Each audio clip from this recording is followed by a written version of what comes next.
this point, we've been talking about regular inequalities with a variable on one side and a number on another side and an inequality symbol in between. Today we're going to start talking about compound inequalities. And a compound inequality is a sentence with two inequality statements joined together by the word or by the word and.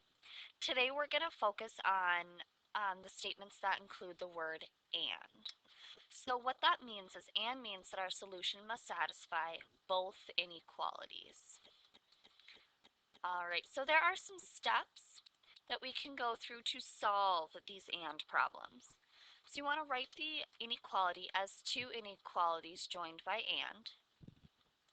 Then we want to solve each inequality if it needs solving.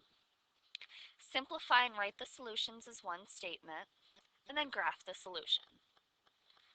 Alright, so for example, it says write a compound inequality that represents each situation and graph the solution. All real numbers greater than -2 but less than 9.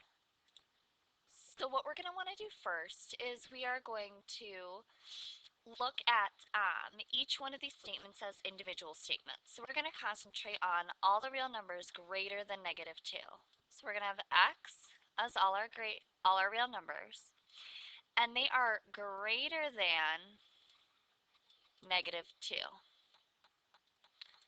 All right, and then we have our and then we have our next statement, which is but less than 9. All right, so all the real numbers are less than 9.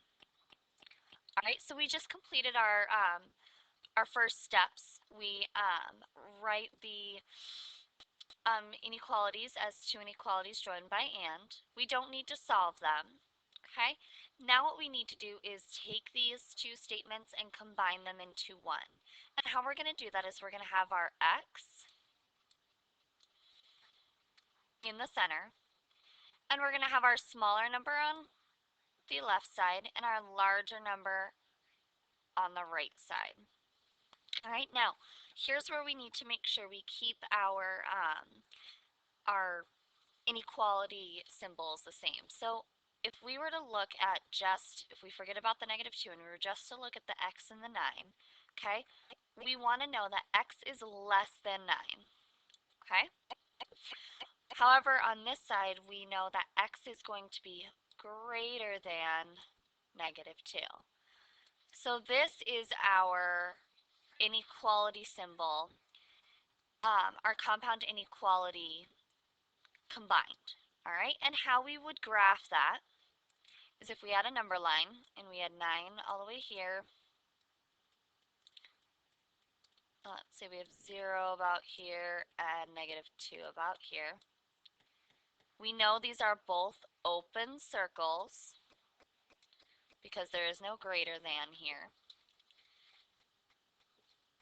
And then in order to graph them, we are actually going to draw a line in between, a giant line in between. Okay? The reason we're doing this is if you were to graph just this section of the inequality, x is less than 9, well, we would do x is less than 9. And then if we were to do x is greater than -2, well, it's everything in between here in this particular statement. All right, so we're going to do another example. This example says the books were priced between $3.50 and $6 inclusive. Okay, so we're going to write our two different signs. We're going to say, okay, we have x cannot be anything less than 350, so it has to be bigger than 350, excuse me, but it has to be less than $6. Okay, so in this case, we would say x, and we would have our 6 here, and our 350 here. Add our symbols, so x has to be greater than 350, and it has to be less than 6. So let's make sure we get that correct. All right. Okay. The one thing you can't add is because we are talking about prices, they can in fact equal that. So that's why they would be greater than or equal to and less than or equal to signs. All right, now sometimes you will get inequalities that look like this. And in this case, we do have to simplify them. We do need to simplify them. So what my suggestion would be to split this into two different inequalities in order to simplify it. So in order to do that, I would have negative 6 is less than or equal to 3x.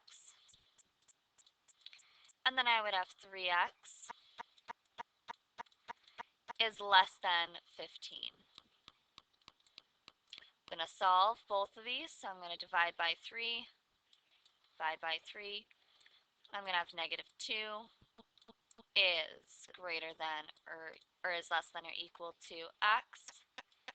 And over here, I'm going to divide by 3, divide by 3, and I'm going to have x is greater than or is less than 5. Then when I put these two together, I'm going to have negative 2 is less than or equal to x, which is greater than 5. If I were to